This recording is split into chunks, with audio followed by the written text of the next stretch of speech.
Hello and welcome to the 6th annual AKA Day at City Hall. My name is Latoya Stamper and it's my privilege and pleasure on behalf of the Connection Committee of Epsilon Kappa Omega Chapter to welcome you here today. Please take time to review the agenda for today's town hall meeting and try to save questions toward the end of the Q&A with the Commissioner of Health and the council members. All attendees, with the exception of presenters, will be muted throughout the town hall meeting.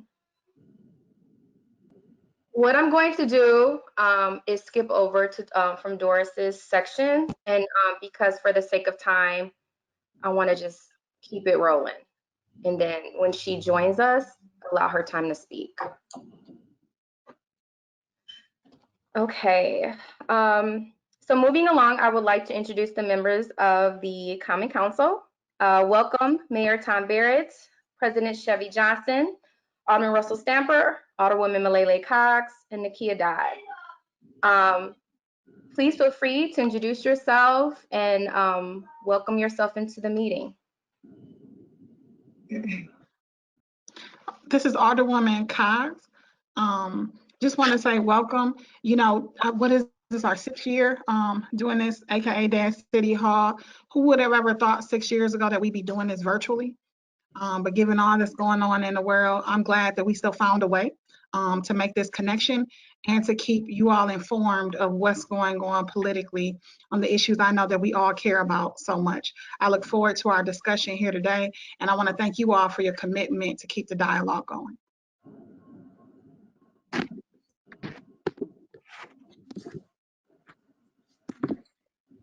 Alderman Stamper, you want to go next?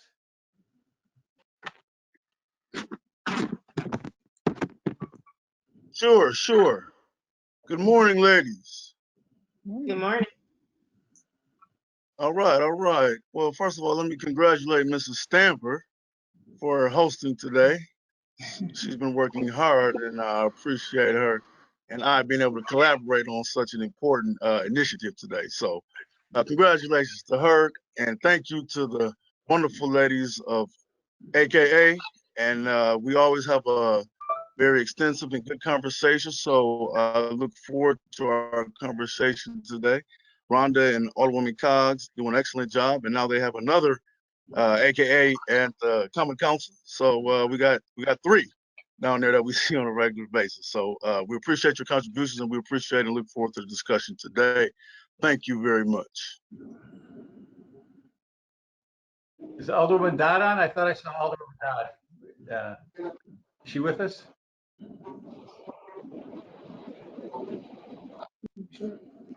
Alderwoman? Yes. You want? Can y'all hear me? Can you hear me? Yes. Yep. Okay.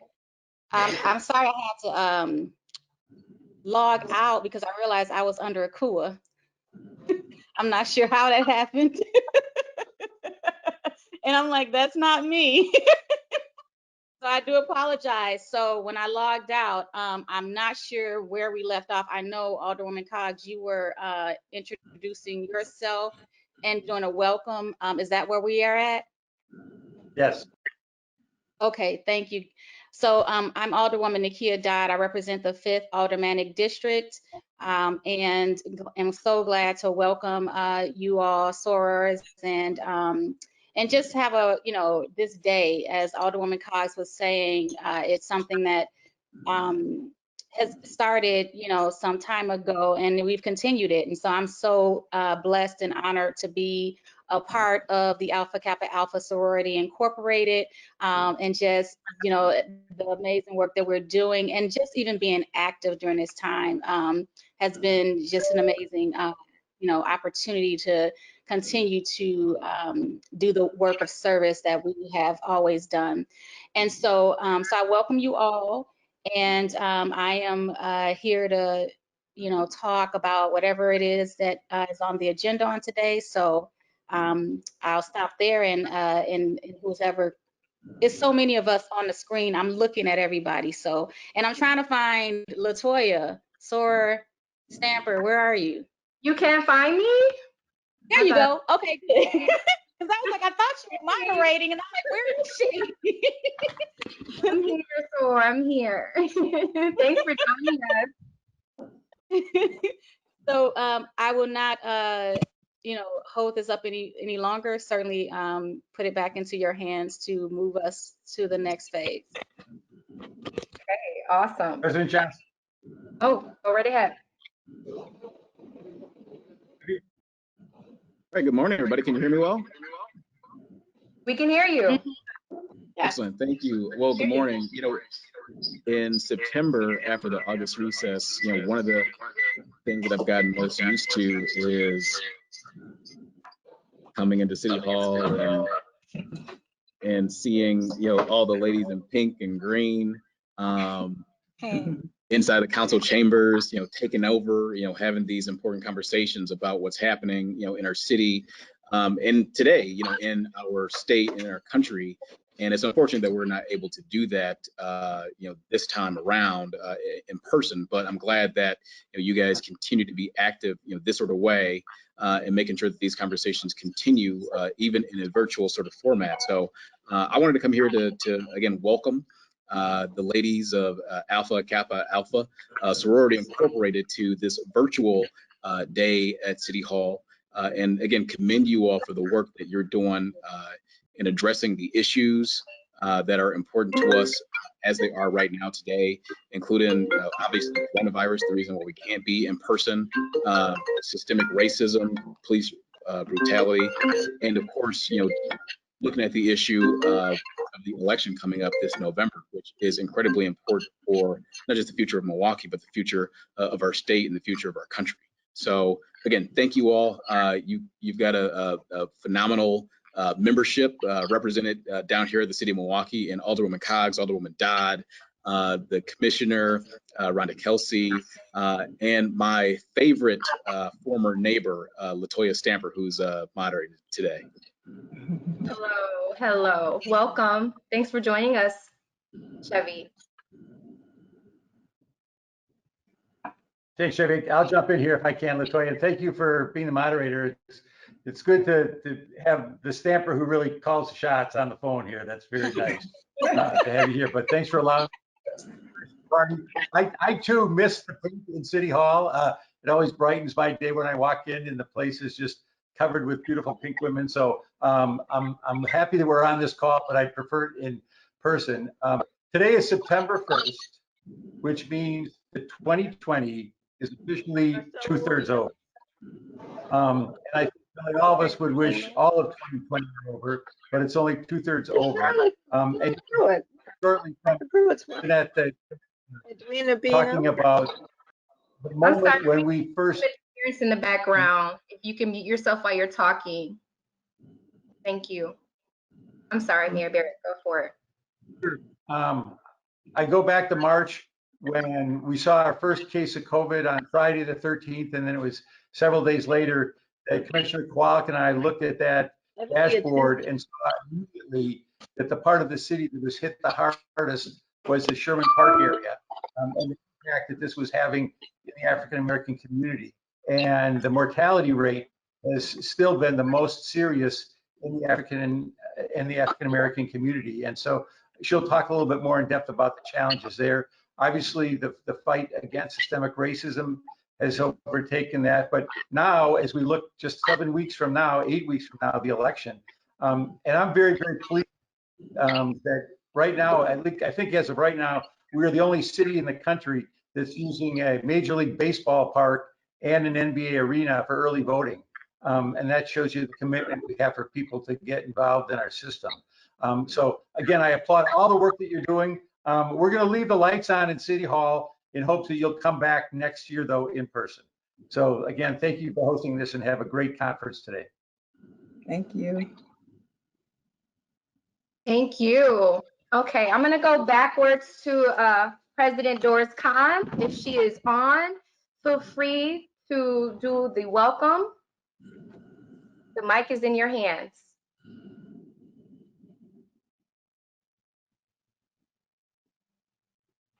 Is she back? She's still not connected. Okay, all right. let's continue to move forward. All right. Without further ado, I introduce Rhonda Kelsey, who will be our moderator and leading the discussion about COVID-19 with the City of Milwaukee Commissioner of Health, Dr. Jeanette Kowalik. Okay. Good afternoon, everyone. Thank you so much for taking the time out to have a very meaningful dialogue about some issues that are clearly impacting not just the nation, but obviously the African American community in particular in a very hard way. That being said, I'd like to open up our discussion this afternoon with our awesome Commissioner of the Health Department, Commissioner Kowalik. You've been working hard over the last 6 months to help, slow the spread. And of course, we here at City Hall who work closely with you are very familiar with the hard work that you're doing. Can you talk a little bit about the work that you're doing to ensure that our community, specifically the African American community, is protected from COVID-19? Sure. So first of all, thank you for inviting me to AKA Day. It's an honor to be here virtually. Our goal is to get COVID in check, so next year we can do it in person. But just acknowledging all of the efforts of AKA to always focus on health issues and really be out there in service and helping our community be informed and educated about what's really going on. So as far as what we've been doing, so as the mayor noted, our first case was on Friday the 13th, the irony of that, right? And since then, we were seeing the majority of our cases in our community, in the Black community. And then eventually it switched to the Latinx community, so on the south side of town. Right now, the majority of the cases are still people of color. So about 35% are Latinx, 32% are Black, and 19% are white. You still see this disparity here. I just wanted to point out why this is the case. And early on, there was a lot of anger and frustration and fear because of some of the optics that were surrounding some of this data. So first of all, Milwaukee was one of the first to share the data, how COVID was impacting us. Many other communities were not doing that. They didn't prioritize that. Some of the comments I got when I was checking with other colleagues across the country was, oh, well, we'll worry about that down the road. We're overwhelmed. We'll deal with the data side later. Or they weren't getting valid data to be able to make the connection. We prioritized that because we felt that it was important to understand what was really happening. And that a lot of that was rooted in our declaration of racism as a public health crisis from last year. So last summer is when we made that declaration. Although we weren't finished with all of the action items that were tied to that declaration, like the needs assessment, the developing policy, encouraging other jurisdictions to follow suit, we made it a point to address our COVID response in this manner. So essentially what it did was, once we had the knowledge of what was happening, and then we started seeing what was happening across the country when other jurisdictions started to share their information, we saw similar trends. We saw that Milwaukee was not unique. It wasn't because of everybody went to some event and they got exposed, which is normally what happens when there's outbreaks. What we essentially saw was racism playing out through the pandemic. So whether it was New York City, whether it was New Orleans, whether it was Chicago, the same situation, very similar distributions of illness and death. And, just again, tying these back to a lot of these decisions that have been made over the years, the redlining, the segregation, the access to various types of jobs where you can live. I mean, the list goes on and on. So we started to receive a lot of questions, like, now we're seeing what's happening. What are we doing about it? So there has to be some commitment from government to focus on true change. You know, oftentimes we talk about this and it's, you know, the thing to talk about now, right? Like Black Lives Matter, people are saying it now. I mean, we got the NBA, you know, all of these other groups that are really embracing Black Lives Matter. But what does that really mean? How is it going to be addressed through how people vote, right? Access to voting, types of jobs, how are people being compensated? I keep talking about reparations, but I still haven't seen any true reparation package that will be provided to our community to really address the various forms of racism. We talk about systemic or systematic racism, but that's just one level.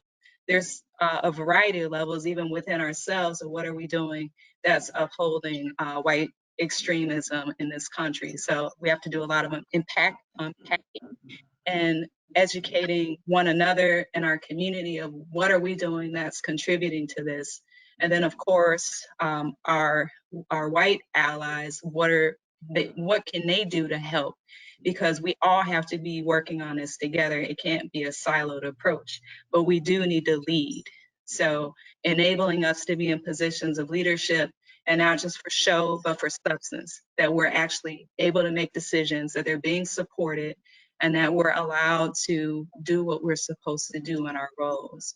So those are just some things. I mean, normally when you have me up to talk, people think I'm just going to talk about disease and illness prevention in general, like public health, but I want to continue to look at our true issue here, which is racism, which is continuing to harm us, and what is really going to be done to bring about true change. So that's my call to action, is for us to take some bold policy level decisions and then scale it all the way down to us at the individual level. What are we doing to help dismantle white extremism in our community?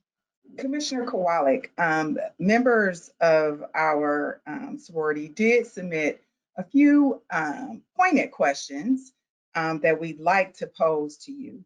One, can you tell us about some of the myths about COVID-19 and some of the things that we should absolutely not listen to? Can you speak to that a little bit? Absolutely. So there's a lot of garbage out here. You know, you see a lot of things floating on social media. And I remember early on, before we even got our first COVID case, where there was memes floating around that Black people couldn't get COVID, that we were immune to COVID some kind of way somehow. And those types of messages cause a lot of harm.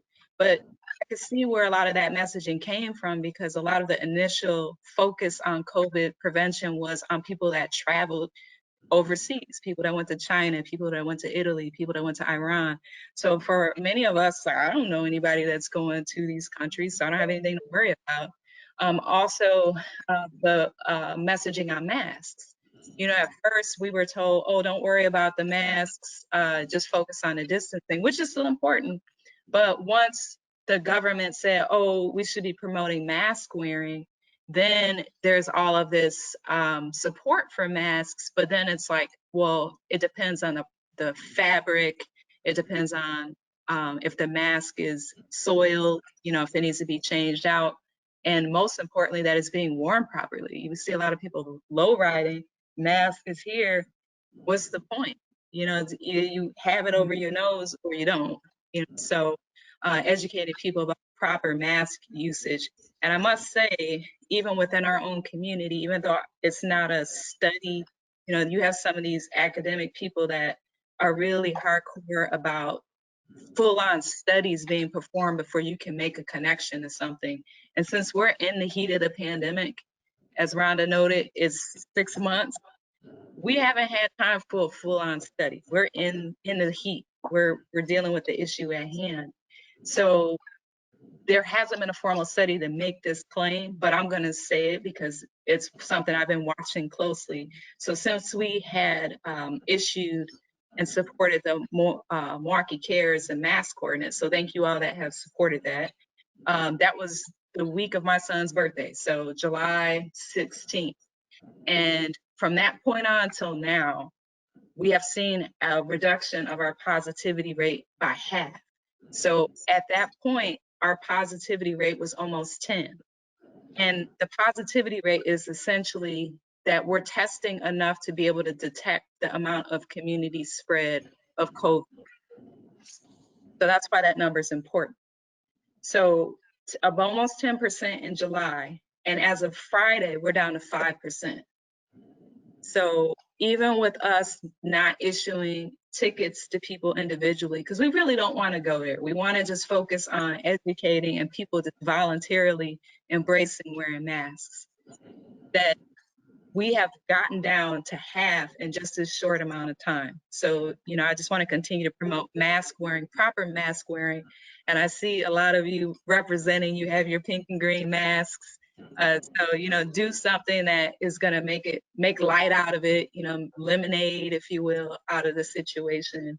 But mask wearing, so I talked about the outreach side. And then there's a lot of myths about different medications or things you can do. Obviously, Trump, he's always on one talking about things he shouldn't be talking about. He's not a scientist.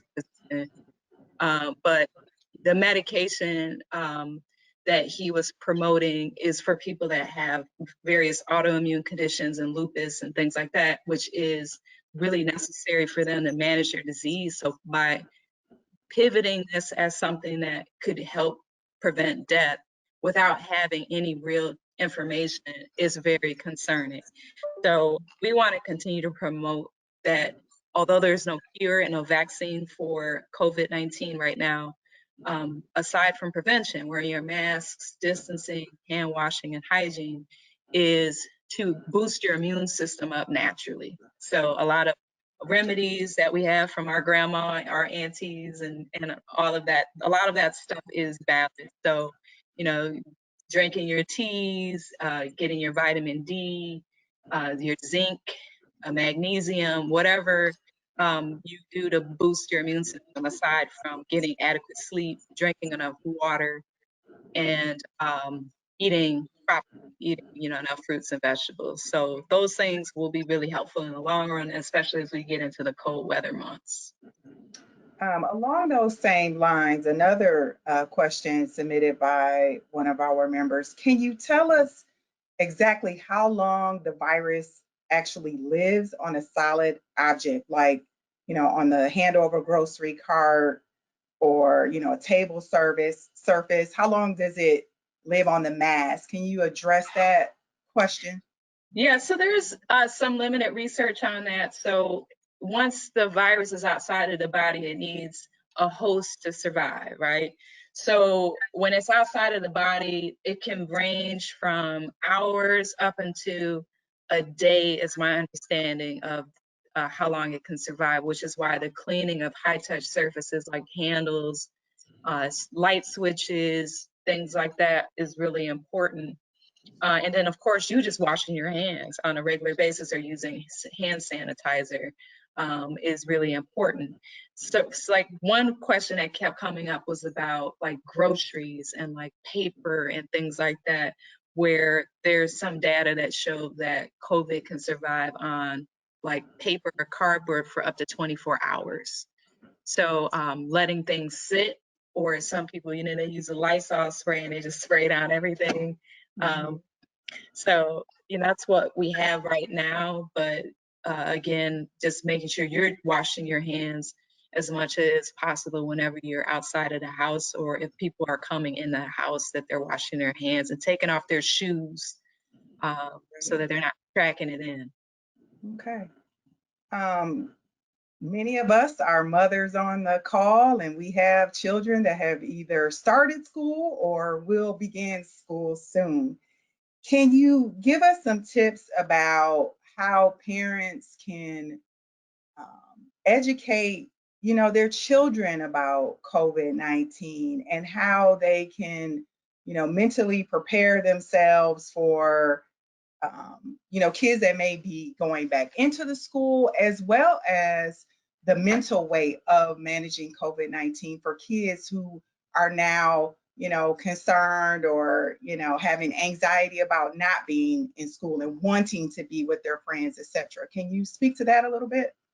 Sure. I know that's been rough. A lot of kids, some, for the introverts, they're like, I'm good, but the extroverts, it's been a challenge. So the virtual learning, definitely children need to be taught about prevention. So wearing masks, our ordinance says over 3 years of age, and that's due to cognitive reasons. When they're a little bit younger, it's difficult for them to understand why it's important to do it, as well as keeping it on, right?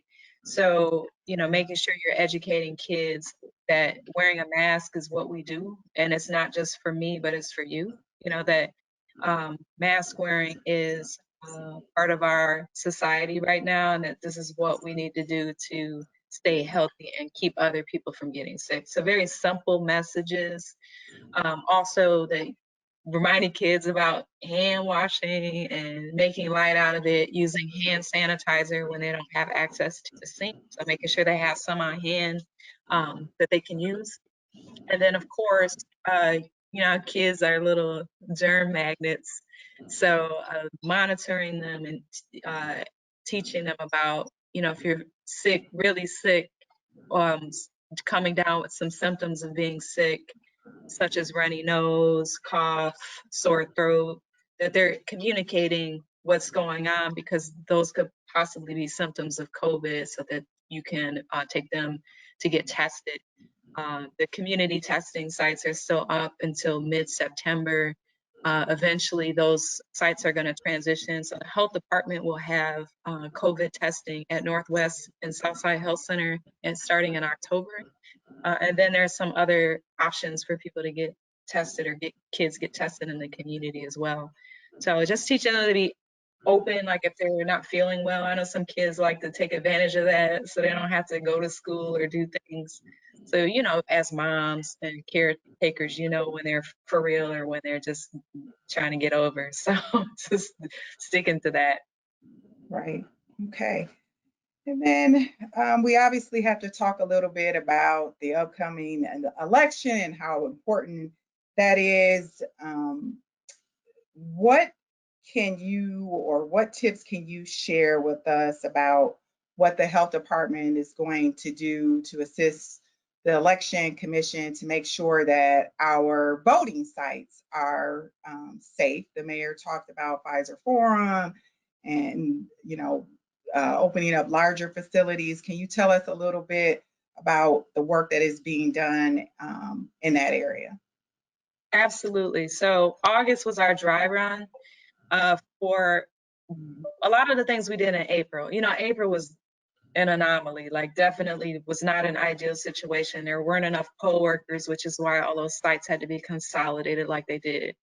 So August, we were able to have the regular sites open, a majority of them for the most part. So the key is to have enough poll workers that know how to run a site so that they're able to move it smoothly. On election day, especially for presidential election, things can be really intense. So knowing how to keep the line moving is going to be really important. We also have, the spacing, the 6 feet apart, the enhanced cleaning. We actually bring on staff, or we contract wherever the sites are to bring on staff to do additional cleaning, wiping down those high touch surfaces, like I mentioned. Also, we don't give out the stickers anymore that I voted, because those are considered fomites, and in public health, a fomite is an inanimate object that can spread disease. So you won't see that. And then, of course, having health department staff on site, that we're able to make sure that safety is being maintained. So we have a rotation of staff, and also the fire department staff help us as well. And then, of course, the election commission. So there's meetings that kind of plan for adjustments for COVID prevention. And then once they do the setup on a day of, making sure that they're sticking to the plan. Okay. Thank you so much. We obviously have a full and tight agenda. I want to thank Commissioner Kowalik for, taking the time to meet with us today. Should we have additional time, and if Commissioner Kowalik is still on the call, I know she has a press conference to attend this afternoon, we will open it up for members to submit questions in the chat. But again, because we have some heavy topics to discuss, right? Systemic racism, institutional racism, which is the next agenda item. We're going to segue into that topic, and Commissioner Kowalik, absolutely feel free to chime in on that discussion. Members also did submit some specific questions regarding this, again, heavy topic: Jacob Blake, George Floyd, Joel Acevedo, Dontre Hamilton. It goes back, it goes on and on and on, and it continues. Can you, Alderman Stamper, and I'm going to open the floor up for you to. Okay, so Rhonda, Yes. I'm going to pause you for a quick second because Sora Doris could not present. I wanted to just do a quick warm welcome to our Central Regional Director, Sonia L. Bowen, who made the time to be present for this talk today. Sonia, are you there?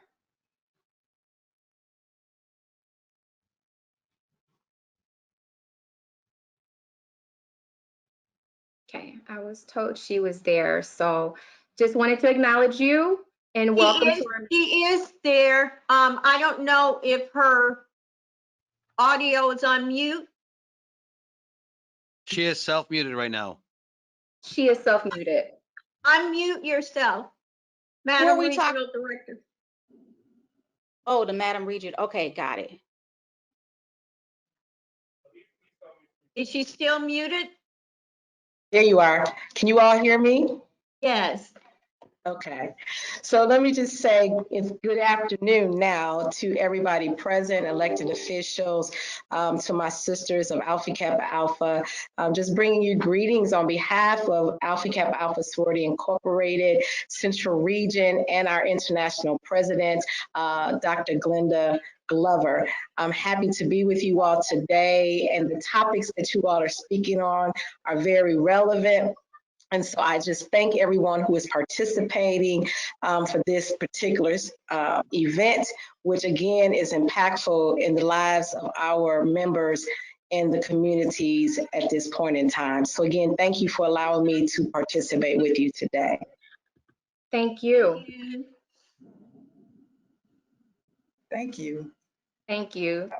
Thank you, Rhonda. Sorry about that. No problem. So I will repeat the question. Again, our community, the nation as a whole, systemic racism is impacting us in a very severe way. There's no leadership at the federal level in that way. We had an unwarranted visit today that didn't necessarily help what's happening here in our beloved state of Wisconsin. Alderman Stamper, can you speak to, what you're doing as alderman to address police brutality in our community, specifically for our Black and Brown brothers and sisters? I mean, this is not just limited to males, but it is females. Breonna Taylor.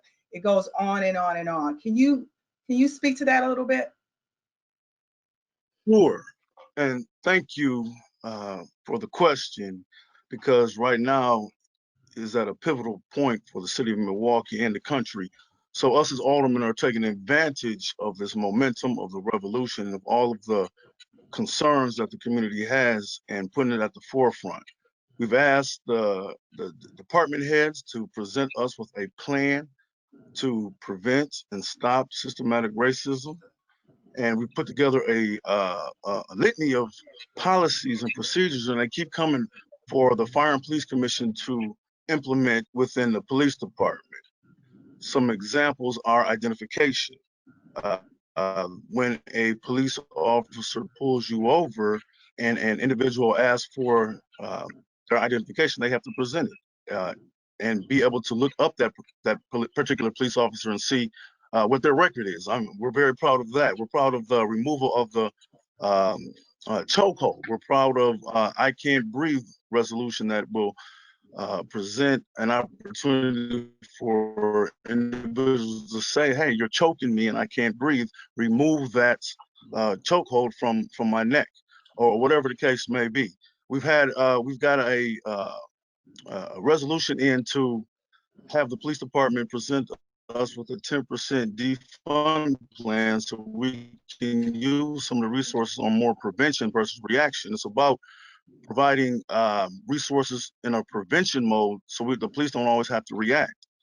There's a lot of support for that, and I look forward to the extensive discussion on how to best use that money for resources, programs, social workers. A lot of the police calls, a lot of the time, is used on stuff that is not specific to crime. For example, domestic violence issues can be handled by a social worker. A traffic jam.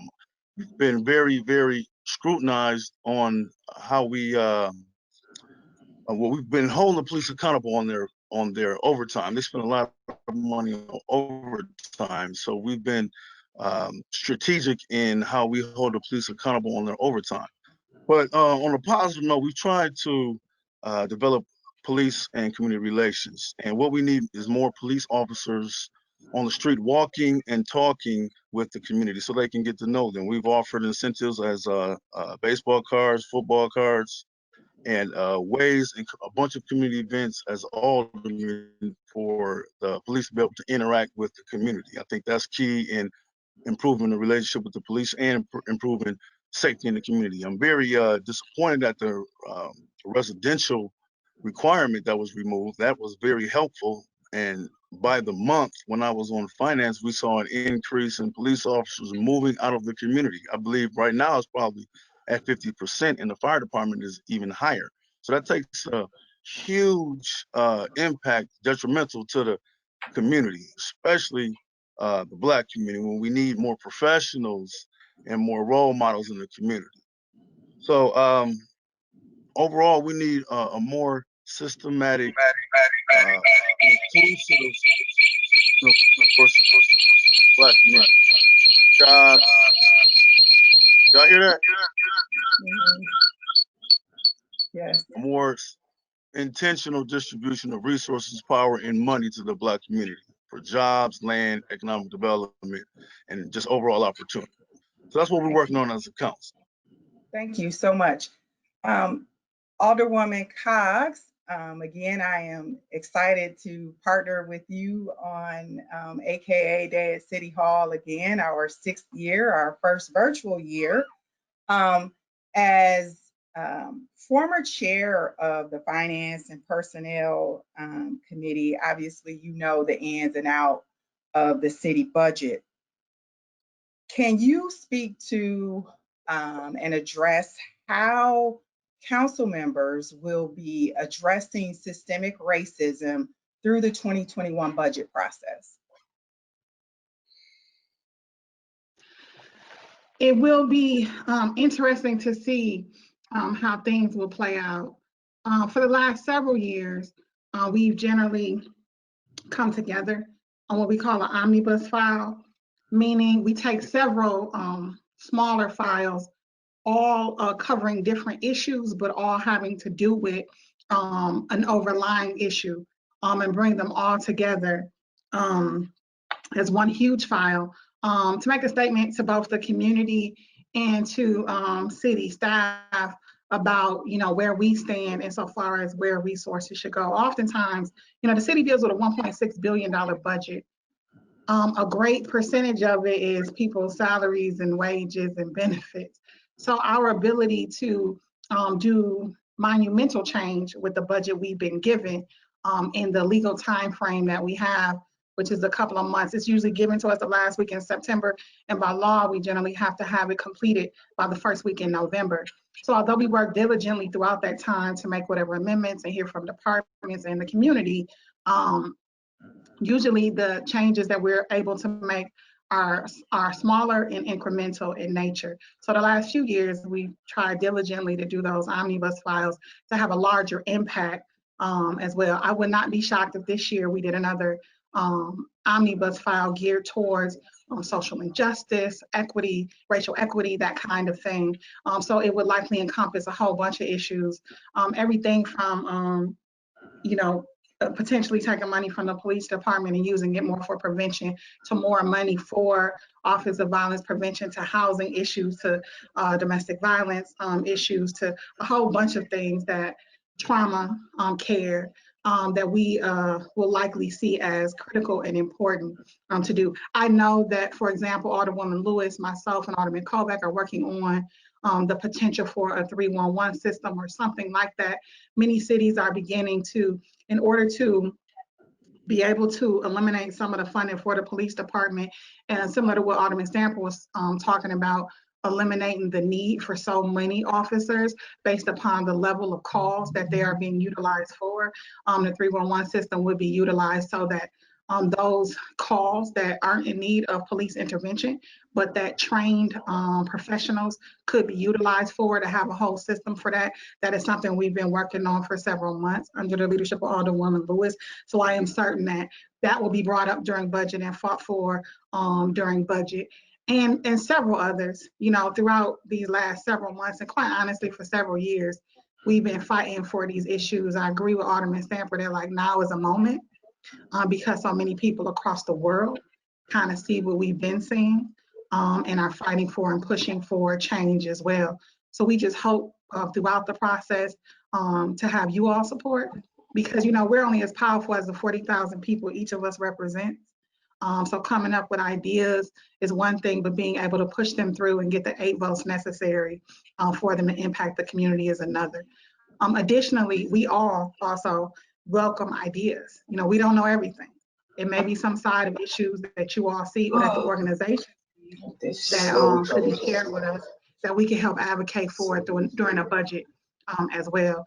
I look forward to what those issues end up being, but I definitely see us probably doing an omnibus file and definitely doing a lot of legislation geared around social justice reform and racial equity. Thank you so much. Those 2 questions are loaded in itself, right? So I'm going to turn it over to our sister, Nakia Dodd, Alderwoman of the 5th Aldermanic District. Feel free to tackle either one of those questions that I just posed. What do you intend to do as Alderwoman of the 5th District to impact or address systemic racism through the city's budget, 2021 budget process, as well as, again, feel free to address what is being done to address police brutality in our Black and Brown communities. Alderwoman Dodd, can you hear us? He's muted. Self-muted. Maybe self-muted.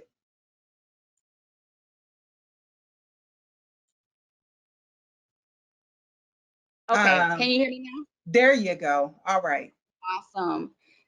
Yeah, I don't know what happened. I thought I did unmute myself, but no, I was just saying that those are some pretty loaded questions. It's a lot of, it's just, and it's a lot going on. But I will say, just as Alderwoman Coggs and Alderman Stamper mentioned, we are looking at this opportunity as a way to, I guess I'm trying to choose my words well. I want to say dismantle, but I guess the best way to really, articulate that is, we know we need the police. We understand the importance of having officers in our community. However, we are also aware of the systemic racism and what we've seen countless times. When I look at my Facebook news feeds, of the shootings and murders that have happened by police officers over the years. Some of these things are coming up again, like they happened around the same time 5 years ago or 2 years ago, you know, and they continue to happen. And so I think that, you know, we have to hold them accountable for what they're doing, and be understanding of the fact that, you know, some residents just are afraid. They feel like, oh, we need the police, but yet they don't understand that the police, you know, is harming African American men and women, as well as Latino men and women. And it's a crisis. We're in a crisis right now. And so what we've worked on is really trying to work with the state on some of the policies when it comes to who's going to investigate deaths at the hands of police officers when they're off duty as well as on duty. We are looking at ways to just remove the stipulation, well, not even stipulation, but remove the ability for police officers to even have the opportunity to get paid on a job while they are, I mean, to get paid after they have shot someone or committed a murder. And they're basically, you know, are facing a conviction, and yet they're still getting paid by taxpayer dollars. So those are some of the things that we're working on, and really just understanding that if we're gonna, you know, if we're gonna take policing seriously and the community is gonna take policing seriously, that we gotta look at it as a community issue, and just to make sure that we funding cop houses, we're funding with the opportunities where they're in the community working with residents and being partners with those residents. And so we really got to look at that pretty seriously. The other thing is just trying to make sure that you know, we are abiding by this lawsuit with the ACLU. When you think about the money that will be paid out if we don't get our acts together, and the federal government decide to take over how we, you know, how we investigate policing in our city, or how we even look at incidents that happen. If the federal government has to take those things over, then we're talking about millions of dollars that the taxpayers will be paying to address those issues. And right now, it doesn't seem like, you know, it's a big deal. But having been a county supervisor and having served under a lawsuit that happened at the county jail at the time, I know firsthand how that can tie up our resources. And so those are some of the things that I've been putting my attention into and trying to protect the taxpayers as well, because we all are taxpayers. If you own property, if you own a business, you know, whatever. When you go to the grocery store, we're paying taxes all the time, right? And so, so that's sort of where I'm putting my attention, but certainly am looking at opportunities to hear from our community, from our constituents, from our sorority, our fraternities, on what we can be doing better, because I am a firm believer that the best policies that we can write really do come from the people. You guys help us to craft those, because we all have to live under the law. But as you already know, what happens is when we create them, we expect people to abide by them, and we will, you know, execute those accordingly. And so it's best to work with the community when it comes to policy making and things of that nature. But I mean, it's a lot we have to do, and you know. And you know, and I come from a fickle place right now, unfortunately, because of the district that I represent. I represent an area where I see a lot of racism. I see a lot of bias. You know, I see a lot of things that are happening, and you know, and hearing how people feel, and a lot of it is fear. And so the thing that is going to be critical is when we do create these policies that are going to hold our police more accountable, we're going to need your support as community members, as sorors, to have our back on these things. If you're going to be helping us with these, because elections do come up, people will be, you know, holding that over our heads. And so, but as it boils down, what it boils down to is it's our brothers and sisters that are dying. And at the end of the day, we have to make that decision that are those decisions that are tough decisions. And so we will be leaning, you know, to you guys as well. But when it comes to the budget, that's a toss up. I think Alderwoman Cox probably handled that the best, because by the time we get that budget, it'll be a different story. But the actions start now. This is where we start to come up with the ideas and look at how we're going to spend or how we're going to reallocate our resources. And that conversation is now, because it'll be too late by the time we actually get the budget. So Thank you that's so all I have. much. Okay, thank you so much, Sister Dodd.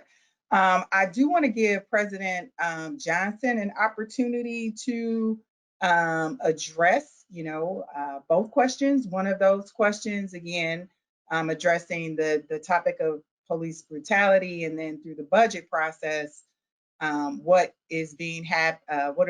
work is being done under your leadership as president of the Common Council to address systemic racism. President Johnson, are you on the call? Okay, so I'm gonna just give Alderwoman Cox an opportunity to address or add on to some of the points that Alderwoman Dodd made. Alderwoman Cox. Thank you, Rhonda. It's two things that I wanted to point out to you all that I think are very functional in nature and very kind of easy for any group to be able to glean onto, to be able to assist as we fight legislatively in this, what we're calling now a revolution. One is something that I champion and that all of us fight for is greater transparency. With every vote that we take, with every move that's made on a policy level, ensuring that the public is made aware before it's too late, that these things are being considered and being voted on is critical. It's critical for the timing of just everything.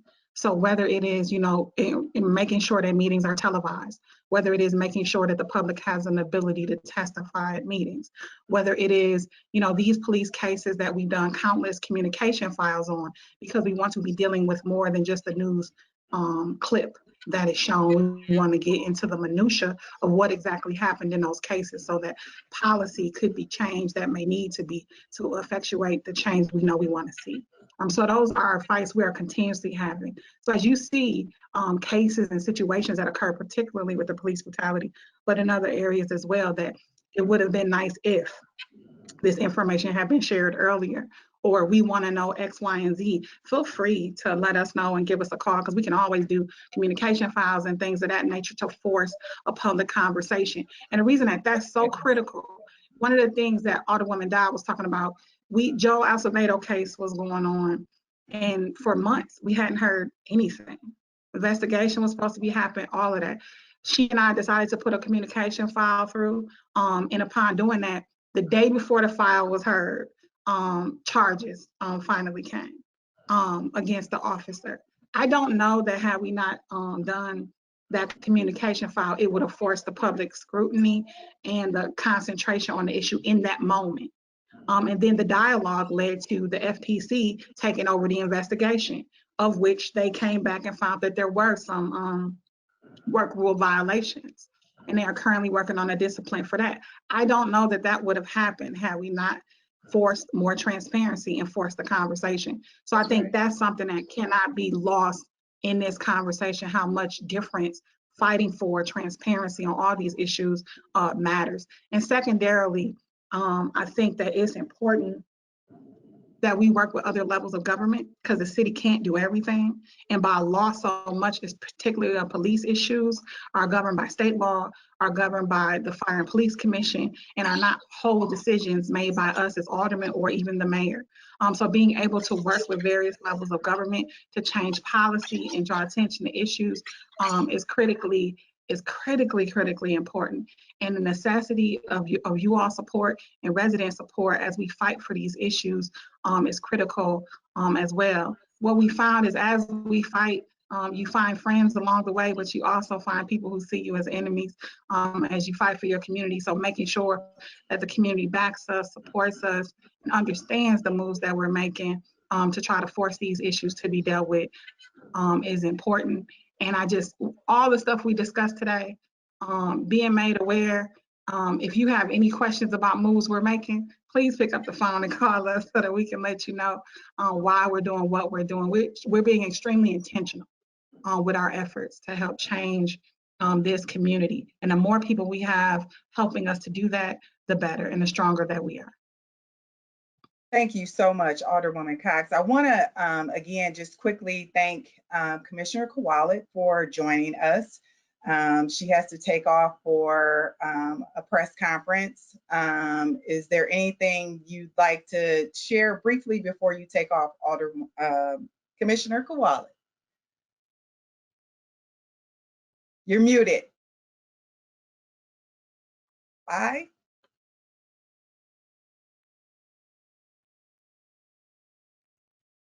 There we go. The organizer had me muted. Okay, there you go. Again, thank you all for your leadership and your efforts. Always see who's up front leading is the pink and the green. So thank you for all that you do, and please continue to be inspired, encouraged, and take some time to just be still and not be social media or whatever, because there's a lot going on and it can make you depressed and really overwhelmed very quickly. So just taking a moment to unplug is really important. So thank you all, and definitely wear your masks, represent. All right, thank you. Thank you so much. Bye. Okay, we have, there's a question in the chat submitted by member Michelle Hinton. So this will be our last, a final question on this specific topic, and then we're going to segue into our next topic, which is voter education. So the question in the chat submitted by member Hinton, I would like to know if there's a plan that you could share related to how addressing systemic racist practices and how we might be able to partner on a local, from a local perspective. And obviously Alderwoman Cox just spoke to that, taking advantage of, partnering with the alderperson to introduce a communication file, to have a discussion about a specific topic for the purpose of, fostering that dialogue and transparency, right? I'm going to pitch that question to Member Dodd. Do you want to just address that? Anything you want to add on top of what Alderwoman Cox shared in that regard? There we go. Can you guys hear me? Yes. Awesome.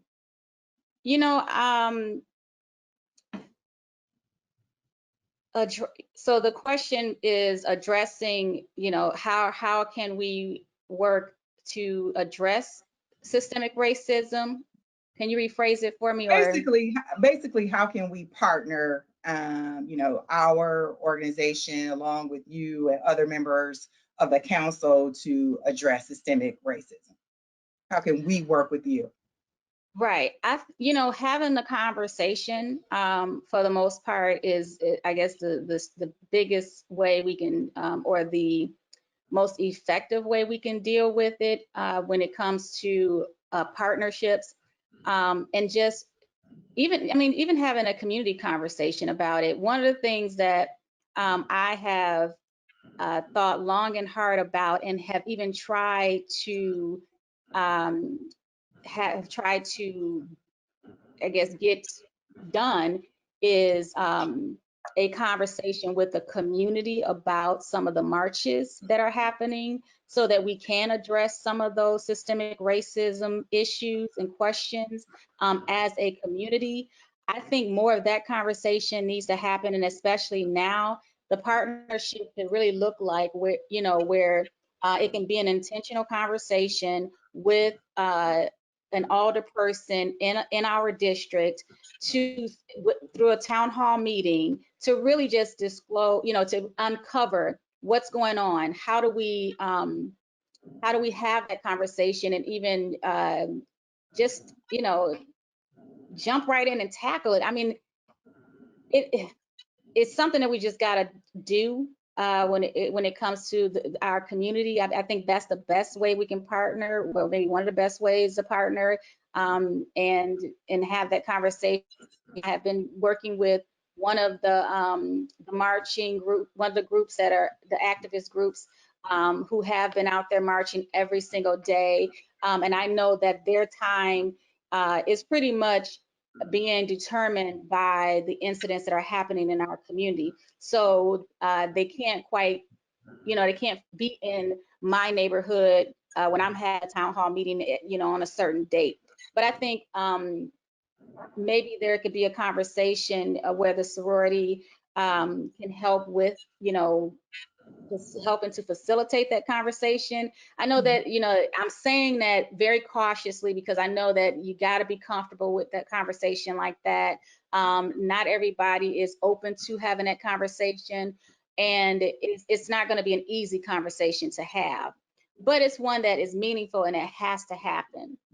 And so, and which is why I've been really trying to get, you know, the folks who are the activists who are marching to be a part of that conversation, because I feel like, you know, with them being in the trenches every single day, they can speak to the issues that are happening and what they're seeing in, you know, in the different neighborhoods and the different communities that they're in. So just really, you know, the partnership I think could be as simple as that and as complicated as that.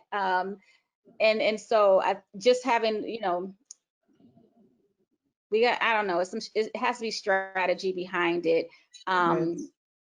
And like I said, I'm cautiously putting that out there because I understand it's not everyone's comfort level. But if we want to see change in our neighborhoods and communities, then the conversation has to start with our neighbors in a lot of cases, because I mean, a lot of us in our neighborhoods that we don't like, that concerns us.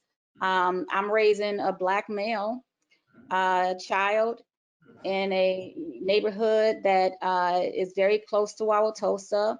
And I see, like I said, I hear and see a lot of things around my community as an alderwoman. And so I think that, you know, maybe starting with our, you know, our community, our neighbors is what, you know, is where we can actually maybe start to, you know, break that ground up a little bit. Because we've started in the workplaces. How is that, you know, where is that getting us? Right. Right. We've started in some of our organizations that are, you know, that we volunteer and even give, you know, our resources to. Where has that gotten us? You know, maybe it's in our own, in the comforts of our own, you know, neighborhoods and communities or whatever, being facilitated by an alderperson, being facilitated by a historically Black Greek organization. I mean, I'm just putting it out there very cautiously, as you can probably tell. But I think it should be said that it's something that we can probably, I think, do to tackle that. Now, on the policy side, obviously there are things that can be done policy-wise, and I think we're attempting to do some of those things. But it's going to take a conversation as well. You know, policy can only do so much as well until we can really, you know, get on the same level as some of these other people and meet them in their own comfort zones. You know, change is really hard to come about. Okay, thank you so much. It is now 12:45. We have our final topic, voter education. So we're going to segue into having a conversation about voting. Needless to say, we are super excited about who's on the ballot this fall. Member Harris, I'm going to say to keep it correct here, is on the ballot. So we definitely got to get out and vote and make sure that members in our community are excited about this democratic process that we cannot not lose sight of or, you know, take for granted. Members have submitted questions in this area. The first question is, and again, Alderwoman Coggs, Member Coggs, Stamper, I'll start with you though.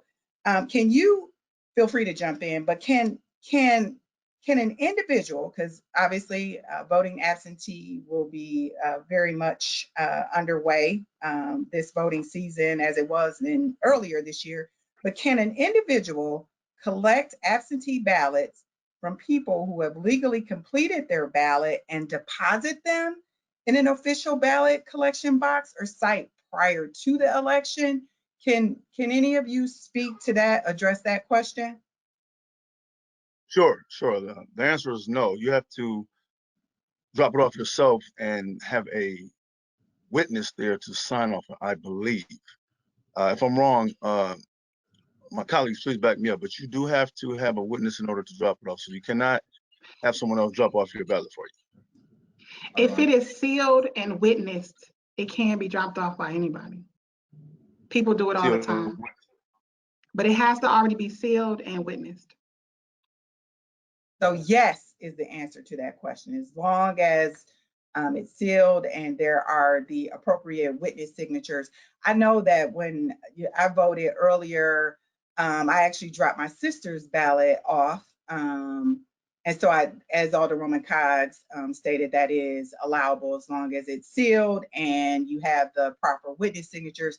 And I believe, and you know, either of the policymakers on the call, correct me if I'm wrong, I think at one of the, at least over here at the Fishbowl and the municipal building, they will actually sign as well, provide a witness signature if needed. Like, I was hesitant about that for my sister's ballot. I was like, no, I want to do it. I just want to make sure. But is that also an option?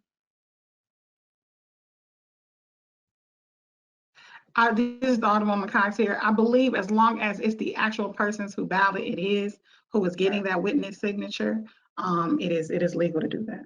Okay, thank you. Like Next they question. have to witness Thank the you. person. Right. Okay. Excellent, thank you. Second question. What voter education is being provided? And these questions were submitted by our undergraduate chapter, Mu Beta. What voter education is being provided to students as it relates to the upcoming November 3rd election? Feel free, anybody, to respond. Well, we definitely have to do a collective effort. I know the Youth Council has been responsible for getting the vote out. The sororities have been responsible for getting the vote out, specifically education. I know the fraternity, Alpha Phi Alpha Fraternity Incorporated, has come together on a strategic mission to a 7-point plan to get voter education, voter mobilization, and voter registration. So the polls have done an excellent job. They were impactful in the governor's race, and they have increased their awareness and their capacity. So we're partnering with them. And then just the community-based organizations, they've done a wonderful job on a weekly and bi-weekly basis with holding community events. And two things, educating people on the importance of voting, and also the census, getting people to sign up and letting people know how important it is to fill out their census.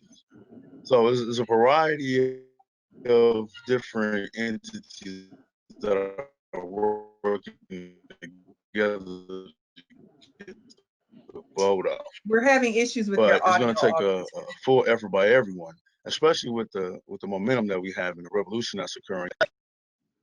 Oh, okay, man. Okay, so basically, everybody has to encourage everybody to come out and vote. That's Like, right. I'm gonna reboot because that happens often with this laptop. I'm gonna reboot right quick. Okay, excellent. Hey, Rhonda, this is Alderwoman Cox. I would just add that the Election Commission last week released the RFP, a request for proposals for a marketing firm to help with voter education and voter awareness of a variety of issues leading up to the November election. So I think what you'll see in the coming weeks is an even greater effort than normal, at least coming from the Election Commission, to help educate potential voters. Excellent. Another question submitted by our undergraduate chapter Mu Beta. Due to the uncertainty regarding using the United States Postal Service for absentee voting, can you all speak to what provisions are being put in place to ensure that voter suppression does not occur? We're all kind of nervous about that. Can you speak to that? Alderwoman Cox? I was. Daddy, some too. Sure, honey. I was gonna jump in because I knew that my son would probably interrupt me soon. But Jesus, Malala, you're smiling. You should probably jump on in because you know I forgot my thought. So go ahead. I forgot what I was going to say. Definitely. We're all going through this today. This being the first day of school. Right? I'm sorry. What was the question again? So the question, due to the uncertainty, it's okay using the United States Postal Service to ensure that our vote counts. Essentially, can you talk a little bit about what is happening at the local level to ensure that votes are not suppressed, not counted?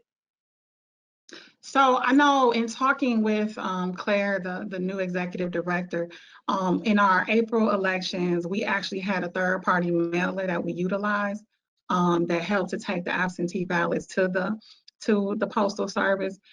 She informed me a week and a half ago that they are not using that third-party mailer any longer, basically to cut down the time it takes for them to get it to the Postal Service, because with all the changes that have occurred and that may occur by November, trying to eliminate as much in-between time for those absentee ballots to go out and be received back is critically important. So that's one very specific thing that the local election commission is doing to try to save some time.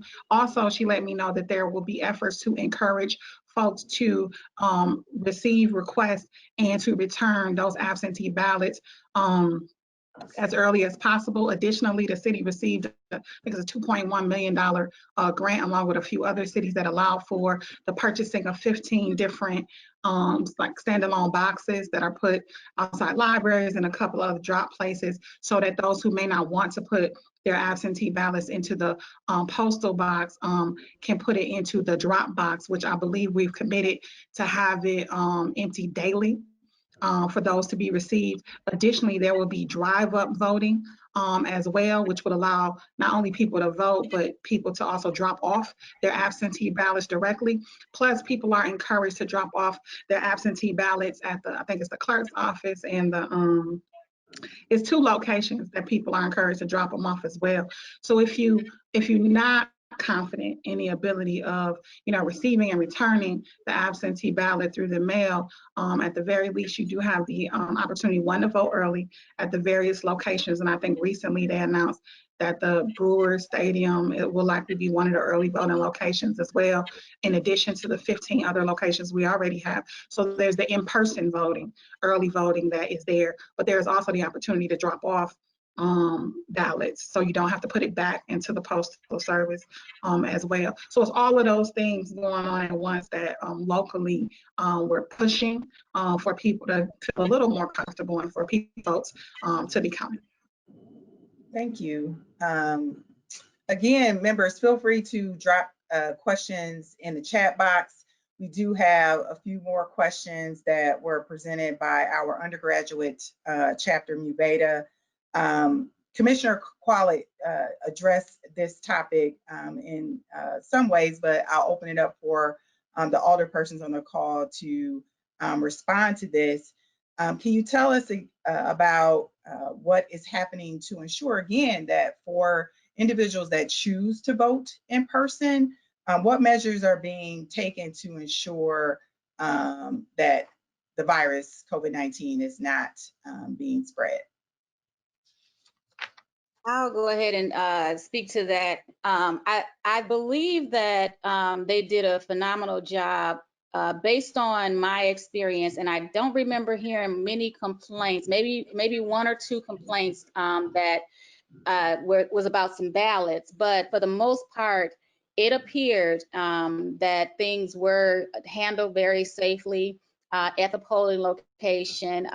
They did have people socially distanced if they were to arrive early, and just had, you know, the building, sort of the room laid out where people can safely distance themselves from others. And there were people there cleaning, they had their masks on, gloves, things of that nature. So I think people, if they do choose to go to the polls based on this last election, and we will certainly work with Claire to make sure that this continues, I believe that they can feel comfortable going to the polls if they so choose to do that and vote in person. And I think that they will have a good experience when it comes to, you know, their care and the safety of the polling location. And I do believe too that, you know, well, mind you, this was the primary, so it certainly didn't turn out as many people as it would in November. And so that's where I think we definitely have to have that conversation with Claire on how are they going to manage that, because there are going to be more people coming out to vote. And so that's certainly a conversation that we can have.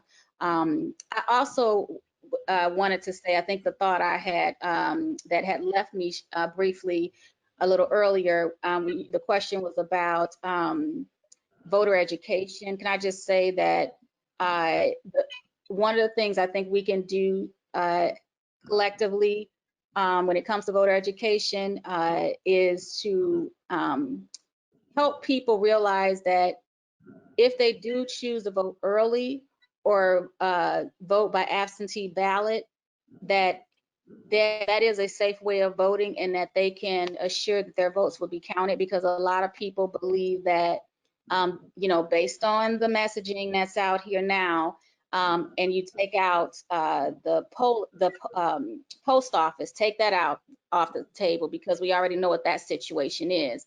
I still think that people should feel comfortable voting early and by absentee by utilizing, you know, the drop boxes and even the early voting locations.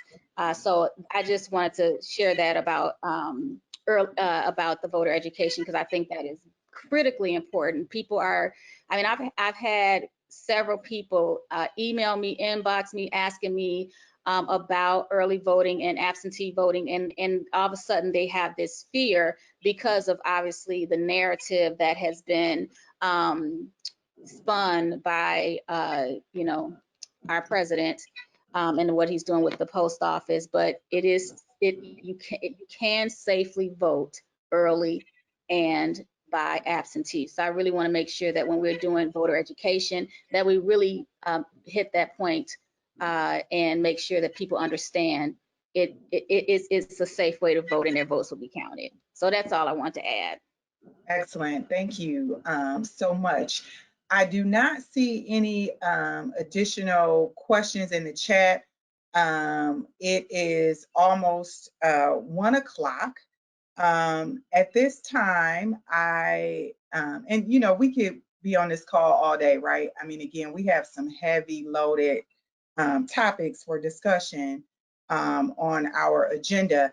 I'm gonna open it up for a few minutes just to allow for the alder persons to provide any closing comments. And after that, I'm going to then turn it over to the president of Epsilon Kappa Omega chapter to share a few words. Are there any closing comments that you all would like to share about any of these topics, any takeaways that you want to leave with us as we conclude the presentation portion on our agenda? I just want to say, first of all, thanks for having this day, and even though it's virtual, making sure that this conversation was had, because it's very critical that we are the leaders of conversations like this. So I want to just applaud both chapters for putting the work and effort into starting this conversation early, because we just have to.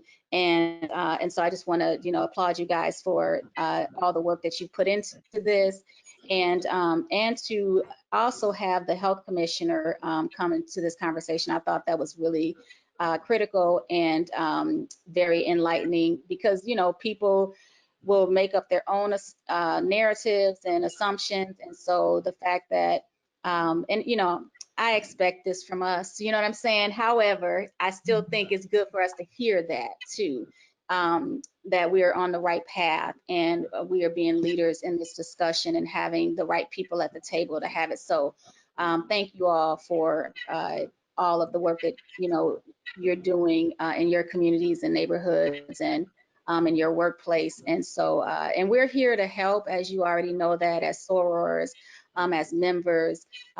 We definitely are here whenever you need us, and just know that we need you too, because we are, we're taking on some really heavy issues here, and especially when it comes to policing. This is probably one of the biggest challenges and hurdles that any of us are going to go through in our career.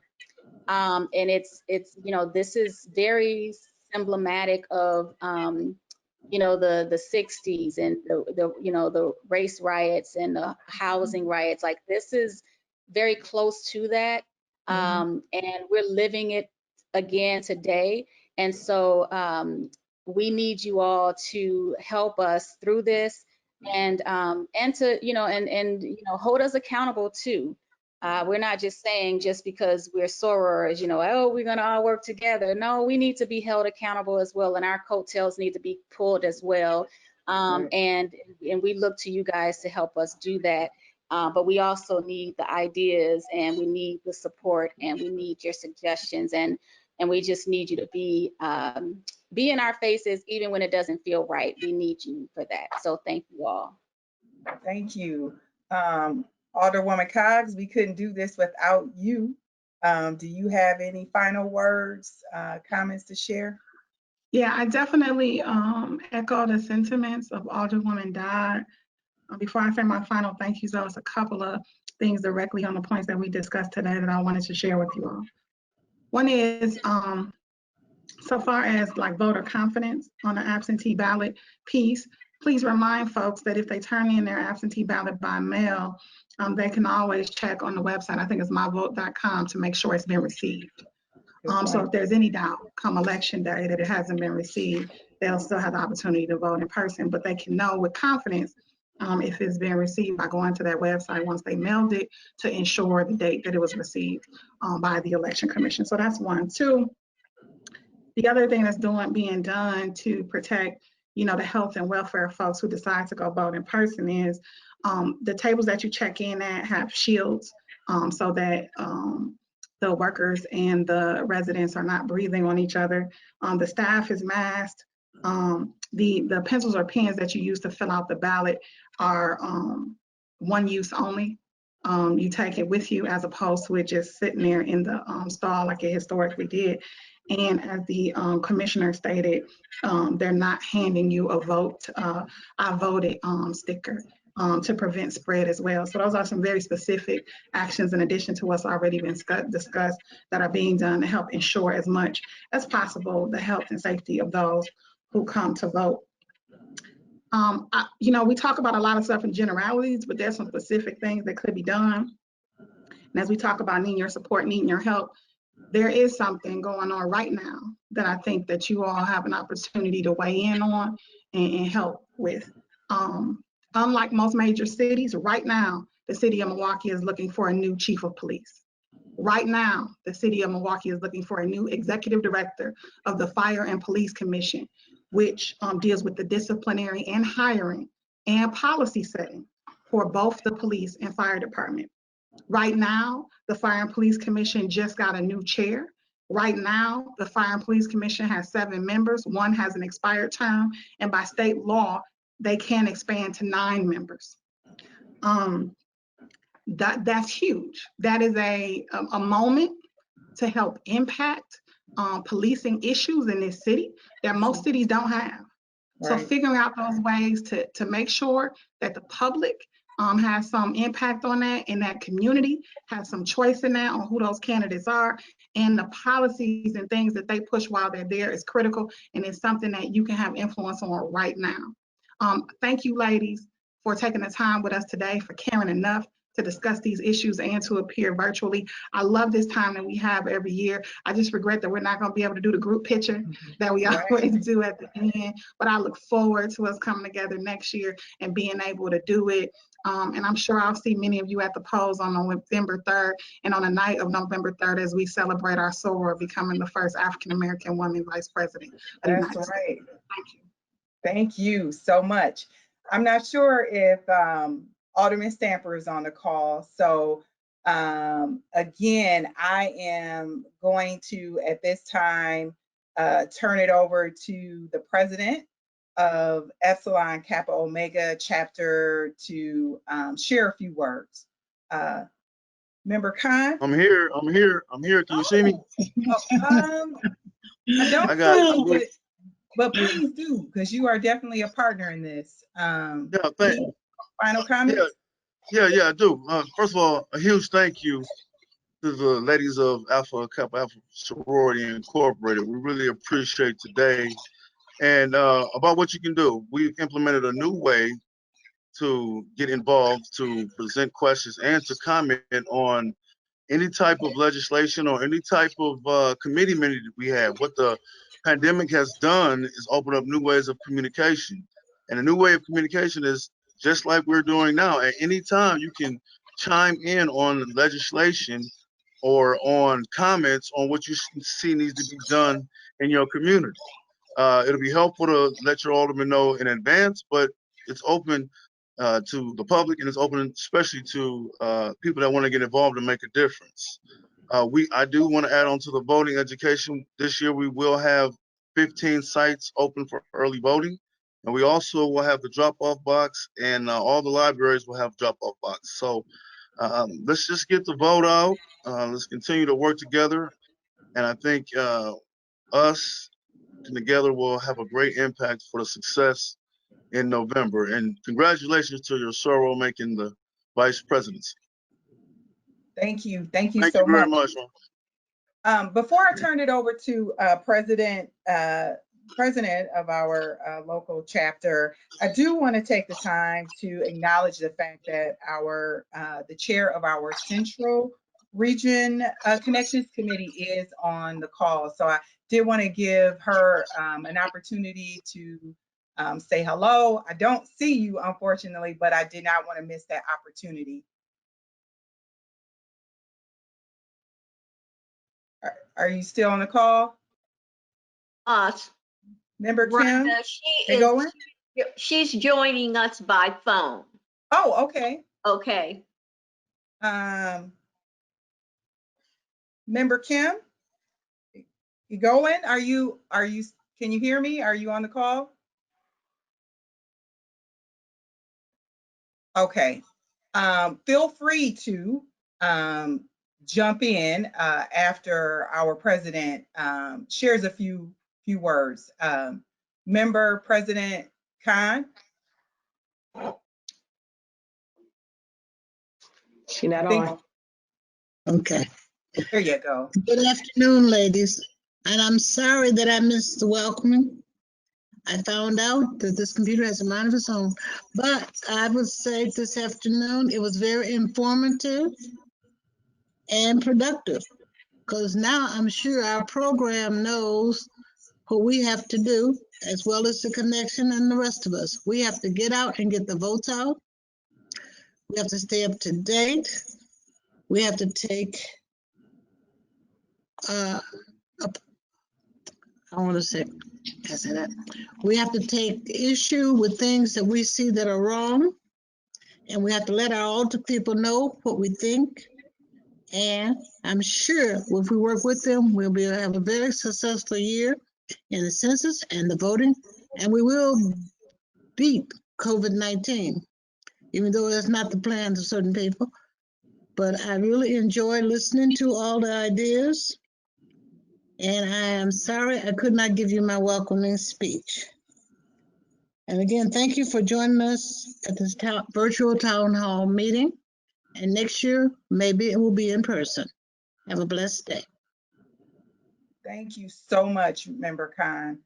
At this time, I am going to turn it over to the president of our other local chapter, Upsilon Mu Omega chapter, Member President Bridget Hyler Richardson.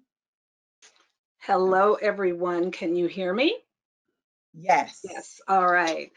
Well, it is wonderful. First, I want to thank our sister chapter for their inclusiveness on your AKA Day at City Hall, I think their 6-year signature event, and it has been absolutely phenomenal. So we all know that when the people unite, changes happen.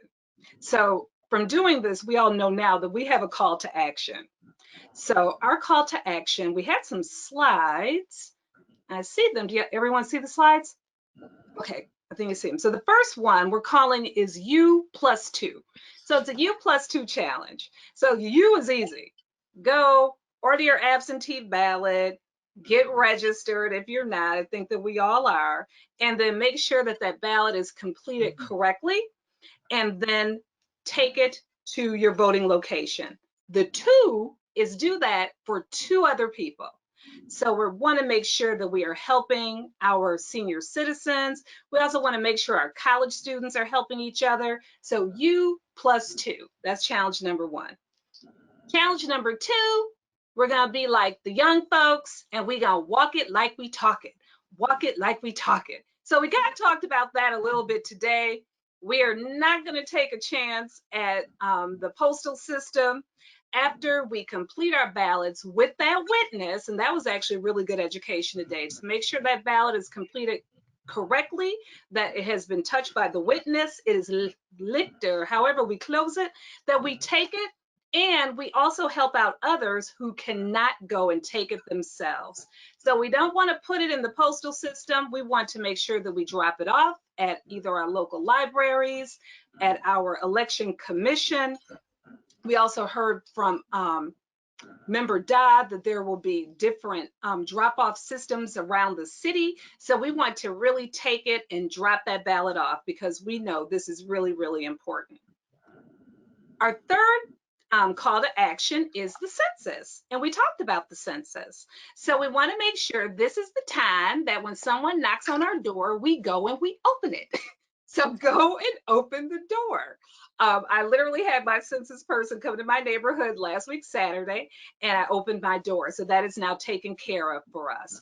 And then remind others. Go out and remind 3 to 5 others to go and complete their census. This is how we can ensure that our voice is heard. And our deadline for that is September 31st. So we got about a month to make sure that we really go out and get complete our census. And then our last challenge is to mask up.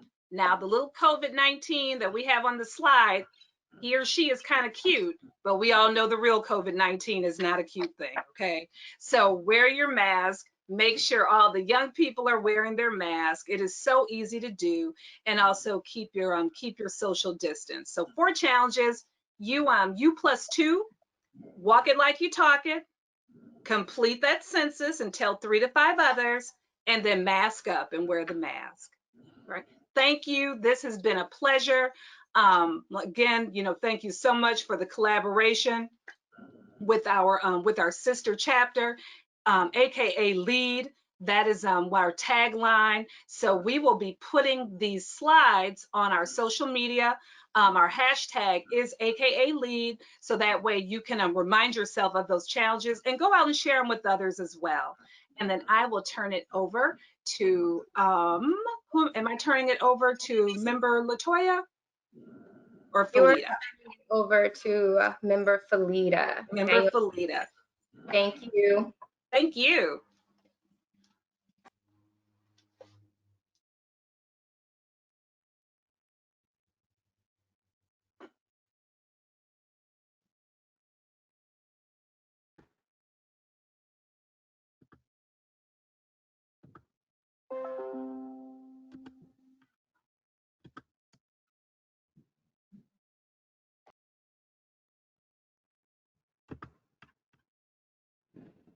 Sora Felita, are you there?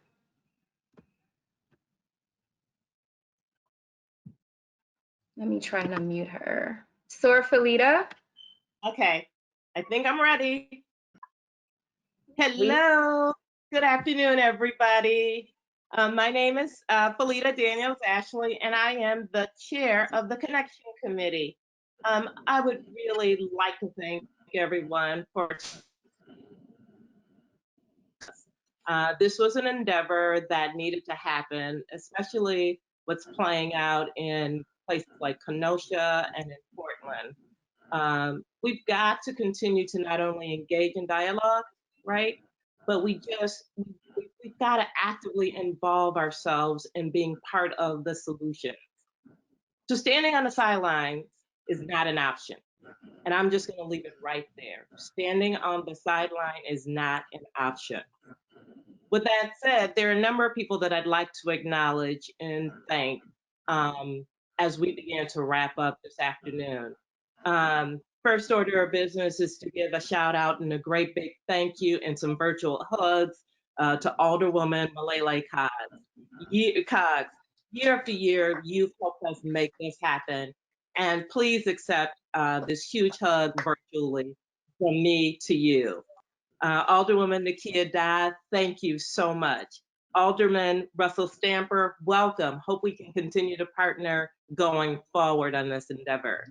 Our Central Region Connection Chair, thank you so much for joining us by phone. Kimberly Igulwin, thank you so much. Deidre Edwards, member Deidre Edwards, Wisconsin State Connections Coordinator. Mayor Tom Barrett, who I understand has left the meeting. County Council President Cavalier Johnson, who also left early. Member Rhonda Kelsey, thank you. You served as our wonderful moderator today. Thank you so much, Rhonda. Thank you. Our undergraduate who are still with us, Iota Delta, Lambda Xi, Mu Beta, and Omicron Xi City Chapter. Thank you, undergrad source. You're a very, very important part of this election season. I think some folks alluded to it early on in our talk, is that, you know, back in the 60s, when the movement was afoot, it was the young people who were making it happen. And so I am really excited about having our undergraduate chapters present with us today. Central Region Director Sonia Bowen, thank you so much for joining us today. And that is all I have. Just want to just again thank everybody.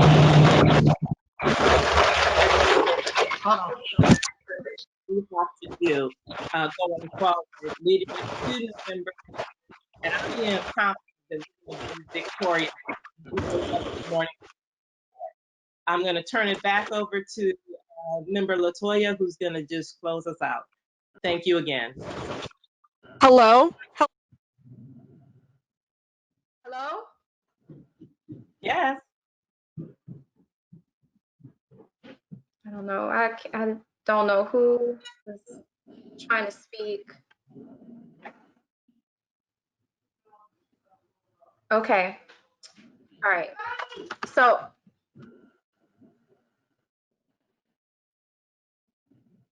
I'm sorry, my apologies. I thought there was someone trying to speak. So as we close today, I want everyone to take a few seconds to think about what is going on in our world today. I don't want to sound like a broken record, but it's really a serious matter. We made the choice to participate at this meeting because we value equality and social justice for everyone. We value our health as COVID-19 takes its toll on our loved ones. We value our right to vote. So let's do something about it. Our headline today was our call to action. So let's take action. Let's reach out to our elected officials, get to know them, get to know where they stand on these issues like we did today. Let's not stop here. Let's keep it going. Let's be part of the change and take a stance on police reform, support programs that advocate for social justice for communities of color. Our sorority members, please reach out to your connections members on ways to get out in the community and advocate and do positive things to change and take a turn as we try to dissolve all the challenges that we're facing today. So my homework for you as we end this meeting is to create a call of action for yourself, bring your ideas to the table, and let's get this moving and be heard. Thank you, sisters, and thank you everyone for participating today. Thank you.